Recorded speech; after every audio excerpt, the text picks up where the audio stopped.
There was a bustle of activity around the navigator station as Chief Engineer Taylor, working on a pad, and entered data into the navigation console before turning to Ruth Witzel. "Yes, I can do it, ma'am."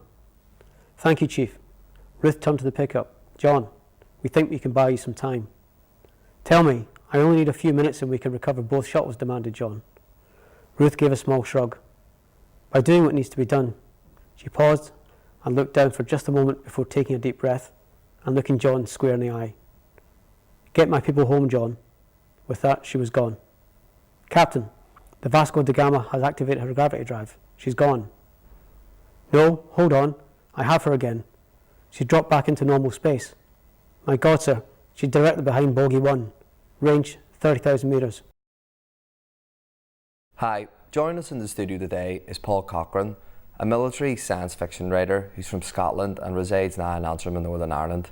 Hi Paul, thanks very much for joining us in the studio today. No problems, thanks Connor. So as I just mentioned there, you're not from Northern Ireland, your formative years were in Scotland. Can you tell us a wee bit about growing up in Scotland and why you made the decision to move to Northern Ireland? Well, basically, I spent my first 17 years growing up on the west coast of Scotland near Glasgow, and then I joined the British Army. Having joined the Army, I did nearly 22 years in the Army and spent over 15 years here.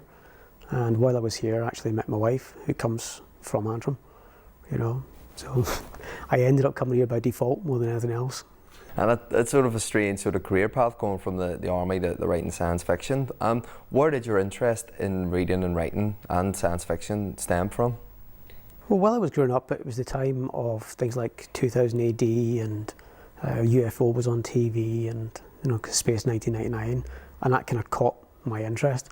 And while I was watching all them, I was thinking, this is really good, I quite enjoy this. So while my last few years in the Army, I started scribbling a few bits and pieces down on paper, and then realised, I think I can do this. So I jotted it down, and here I am. And growing up in Scotland, around the 60s and 70s, was there a big emphasis on, reading and writing and things like that there? Not really, no. It was a case of, if you were interested in a comic, go and buy a comic. People didn't pick up books. Were comics a sort of your staple diet of reading? Very much so, yeah. Your 2000 AD, your Judge Dredds and whatnot was the sort of stuff that I really liked. The kind of dystopian values, and that's where I went. And what did attract you then to that science fiction genre? Was it sort of a sense of maybe escapism of leaving the mundane life and going into this world where anything's possible? Well, I suppose you have to remember that, one of the big things that came out when I was younger was Star Wars. And that was one of the very first big sci-fi movies, and everybody got whipped up in that. And that's what I thought, yeah, I quite like this sort of thing. To be honest with you, I never saw myself sitting down as a writer. I never ever thought about it at all. Having been a soldier for 20 odd years, who would have thought you could sit down and write a book?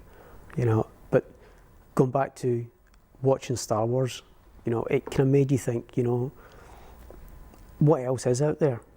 And from Star Wars, that's really where my interest came, because I started then reading Isaac Asimov, and his Chow To Zen stuff, the Foundation series, alternate histories, and I got really, really interested in it.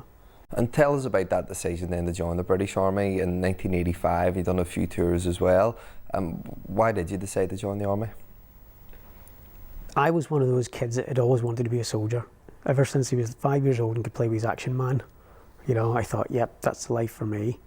There was no ifs and buts. When it came to me being 17, where I grew up was maybe 80% unemployment, so there wasn't that many avenues for people, but luckily I knew where I wanted to go, and I went down the road, and the first thing I did when I was 17 and a half, joined up.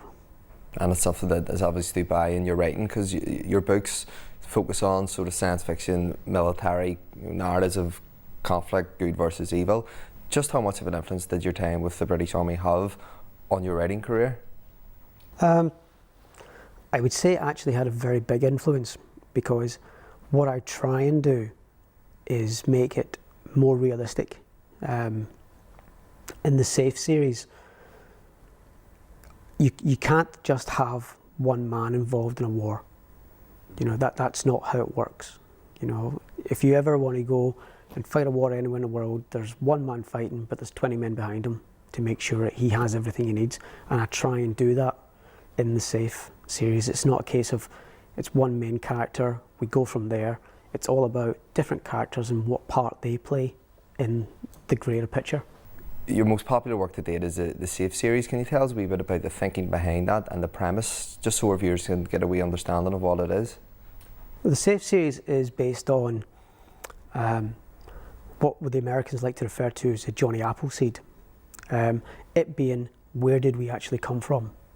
Now, obviously, speculatively, people believe in how we all grew up on this planet, we've matured from the monkeys and so on and so on and so on. What the Safe does is the Safe throws in a bit of a twist, that an alien race have interfered in the genetics of me and you. They have actually tailored us to become better than what we could have been, quicker than how we should have been. From there, at the very start of the book, there's no suspicion of any of this. But humans have always been interested in going and visiting other places. Columbus goes to America, so on, so on, so on. And we've always looked at the stars, we've looked at the moon and went, we need to go there. We don't really know why. We just want to go because we can. So the start of the book is more about how we want to travel to the stars, how we need to go there. And at the start of the book, they actually invent a thing called the gravity drive, which theoretically is possible, which is how I try and base all my books on real theories. So they invent a gravity drive which allows them to travel virtually instantaneously to another star. And when they arrive at the other star, lo and behold, they're looking around, there's nobody there, and then they start getting power readings from another planet in that star system. And that's then how they go on to discover about the Safe and so on, and the book expands from there. And you mentioned it there, in theory it's possible. How much does science and the understanding of science and physics, how much influence does that have on your book in restricting what you can and can't do? Well, I actually try and make the majority of my stuff, obviously with a bit of license, plausible. So there's quite a bit of research done on things like the gravity drive. That in theory does exist according to Einstein. It can be done. And I think it makes it more realistic for people. The sort of weaponry that's used during, say, the Safe series as an example, all that stuff actually exists today. Some of it in theory, some of it realistic, but it is actually there, and people are working on these things, which is quite a scary thought, actually. You talk about railguns and plasma weapons and whatnot, people are working on that today. The Q-switching laser, which is one of the big things, is actually deployed on American warships today. Not a lot of people know about it, but if you go and do some digging, it's there. Or if you read the book, you might find out about it. Yeah, you never know. And what is the balancing act between real, and science fiction? I mean, in one sense, you do want to create this fantasy world that engages with the readers, but you don't want it, being so juxtaposed to what a real life setting where real life characters are developing the story, and as a writer, you're hoping that these characters evoke emotions. Yeah, well, I think what you have to do is, as you say, you have to have a balance between the two. So you have a balance between the fiction and you have a balance between the real science. You use the real science to get people drawn in. You give them lifetime kind of lifestyle characters. These are real people that you can relate to. You give them science which isn't too far beyond belief for them just to go, no, you okay? But then on the other hand, you do have to make it more interesting, because you can't just turn around and go, right, I'm going to create a complete universe here, and have no aliens in it. Because people want that. They want a bit of action, they want a bit of interest, they want a bit of diversity.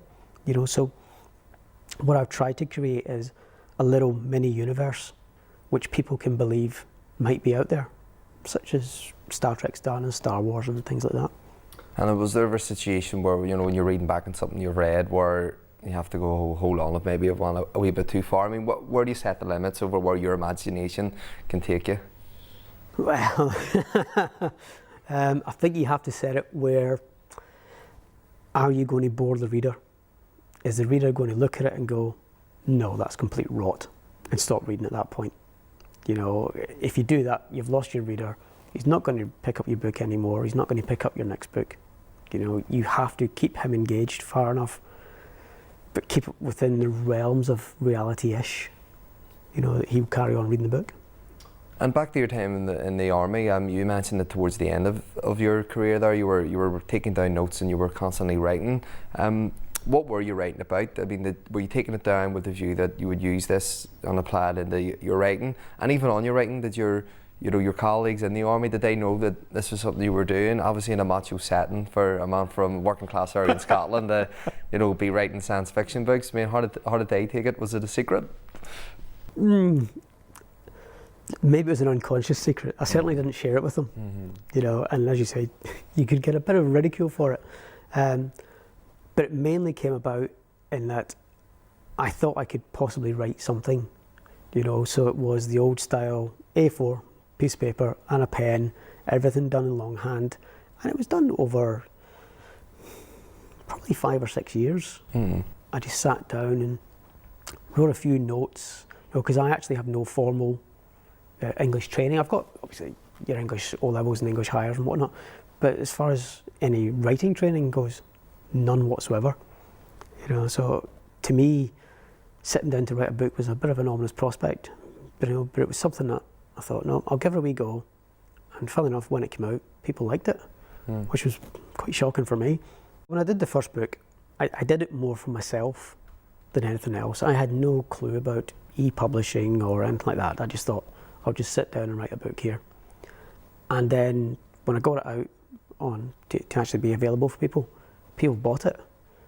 And I was shocked that people actually wanted to buy this, wanted to read my stuff. And it wasn't until I saw it selling, I thought, well, I can't finish it here because people want more. So I then had to actually sit down and plan where was the book going to go from here. And that's where book 2 came along, book 3's come along, and I intend finishing it with book 4. Did it phase you in any way, thinking that you have to go back and do books 2, 3 and you 4 coming up? The simple answer is yes. Phase is one word, fear would be the word I would use. Because I didn't want to let people down in that they'd bought the first book and what were they actually expecting from a book 2 and then a book 3. And then I didn't want it to become like a lot of books you see out there where it's volume 1 to volume 12. I didn't think I was capable of doing that, not being a writer as I was, So I had to sit back and go, right, where do I really want this story to go?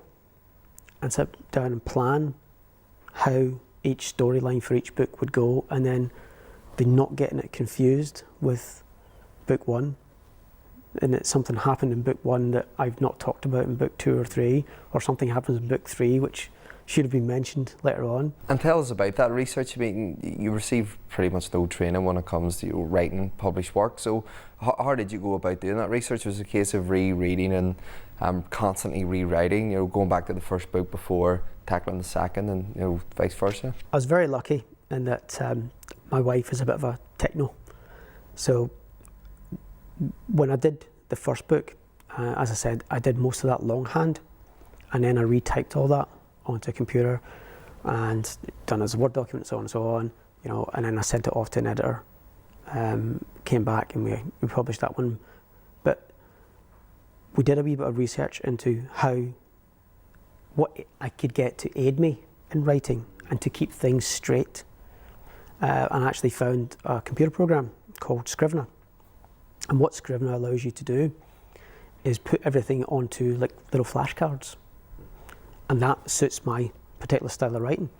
So I can actually put chapter headings onto different flashcards. That then is like a chapter heading to me. I can then fill that chapter in and then pile them all together at the end. So at any point, I can flick back to a particular chapter in a book, or go to another book and bring it back and have a look at it as well. You combine that with like a timeline and picture it as this is the start of your book, this is the end of your book, and you can plot where things happen all the way through so you don't get confused and have one character doing one thing at one point in a book, where really in another book you've got them doing something else. You know, because believe it or not, your readers will find that. And they will point it out to you quite quickly. I've had it. Yeah, and tell us more about that. I mean, I think we're all guilty of going to a cinema and watching a film or reading a book and going, no, that doesn't make sense. Ours as well. People like to judge and the critique thing. So tell us about that. And how did you take that criticism? Did you take it with a pinch of salt, or did you embrace it and go, these people are, you know, they're highlighting my weaknesses, and I'm going to turn those into strengths? But I think this is where not having been or having had any formal writing training has actually helped me, because when somebody criticises the work, I'm not precious about it. I look at it and I go, yeah, you're right.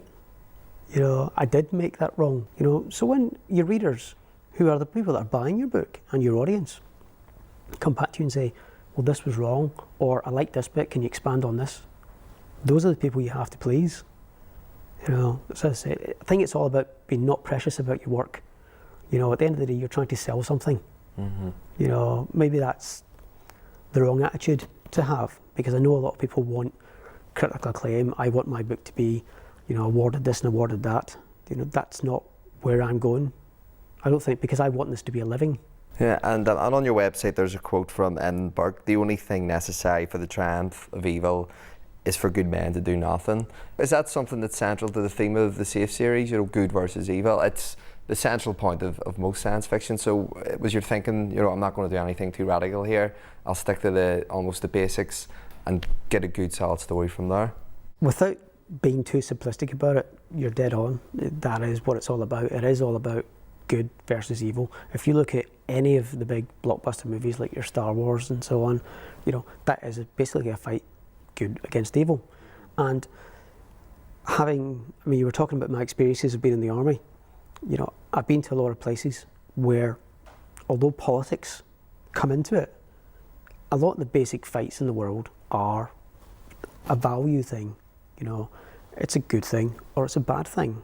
You know, and that is reflected in the Safe series. There are points where decisions have to be made. Do we intervene and stop something bad happening, or do we do nothing and so many thousand people or so many million people end up dead? You know, that's where it comes down to in the Safe series. And that might seem a little simplistic, you know, but I think a lot of that is missing now from hard sci-fi, as it would be called. You know, people get too caught up in, oh look, he's got a big robot arm, you know, or he's chasing that man down. No, let's go back to basics and go, here's your simple story, good versus evil, and see how we go. And that's how that's worked out. And particularly as well for a new writer, a debut writer, is that something that you would recommend, that you stick to the basics, you don't be overcomplicated, because you're just going to maybe dig holes for yourself further down the line, particularly for a trilogy series? Yeah, I think if you try and make things too complicated, you're either going to lose yourself or lose your reader. You know, and not being a professional writer,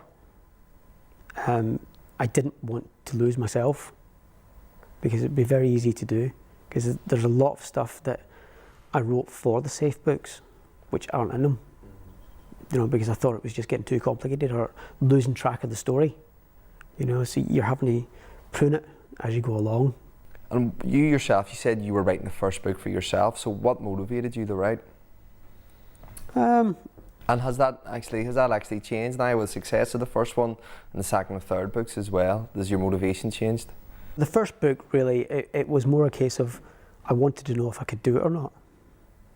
You know, I'd always thought about it, and like I said to you before about the reading all the comics when you were growing up, you know, as most of you were growing up and so on, you know, you just thought, right, I have a story in me and I want to get it out there.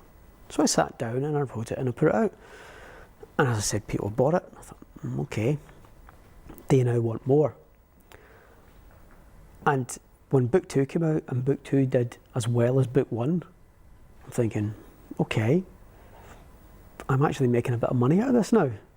You know, I'm doing something that I enjoy and making money. So I wonder if I can do a book 3 and see where that goes. So I did book 3. Book 3 came out, sold as well. And that allowed me the opportunity at that point to go, right, I can stop working Mm-hmm. and actually do this full time. I don't say stop working, it's not the same as stopping working. I can change jobs, Mm-hmm. you know, and become a full-time writer and do something which I enjoy, which other people seem to enjoy, you know, because they buy them. So it's become more of a commercial thing for me now, because it's now my job, it's my business.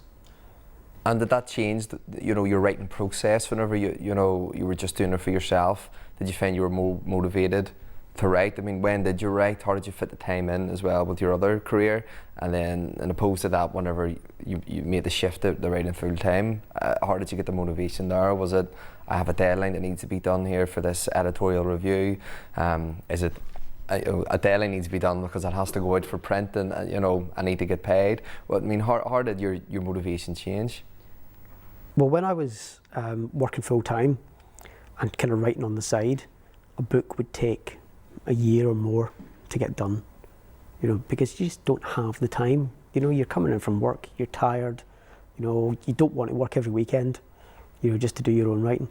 But when I realised that I was going to do it as a business, I now approach it as a business. I go, right, how many hours a day do I need to write to reach my goal, you know, to get my book out in so many months, you know, because now it's an income for me. Mm-hmm. You know, so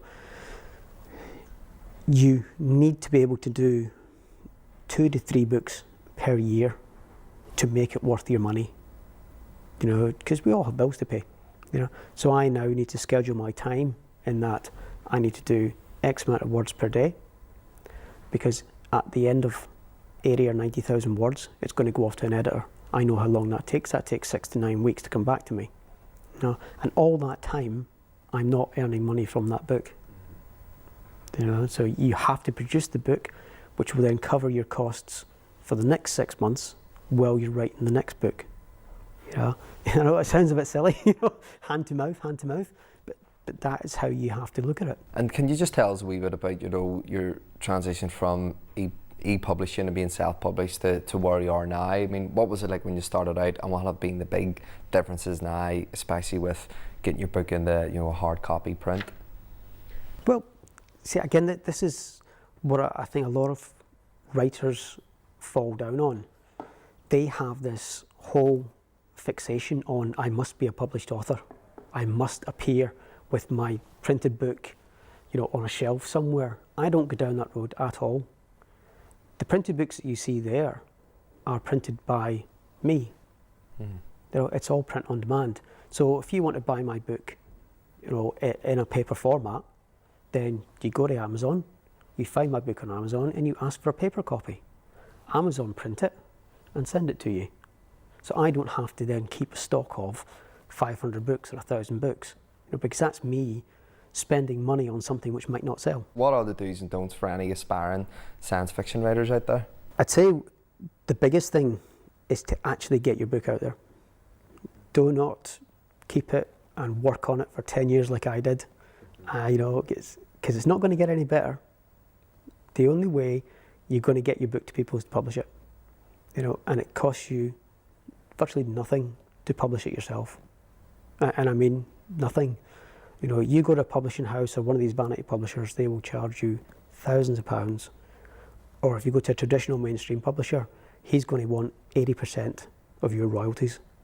If you self-publish, you get 80% yourself. All your profits are yours. You know, do it yourself. Don't get anybody else to do it for you. Great advice, Paul. And just to wrap us up then, can you tell us what the future holds in store for you, and for all of your previous work, where can any viewers, you know, get their hands on it and purchase it? Right now I'm working on a new 3-book series called The Katai War.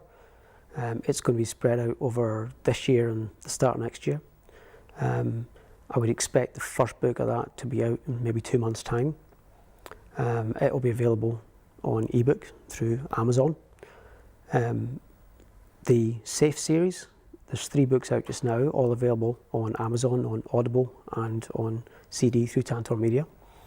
The 4th book of that will be out this summer, and I'm expecting that to be the last book in the minute of that series.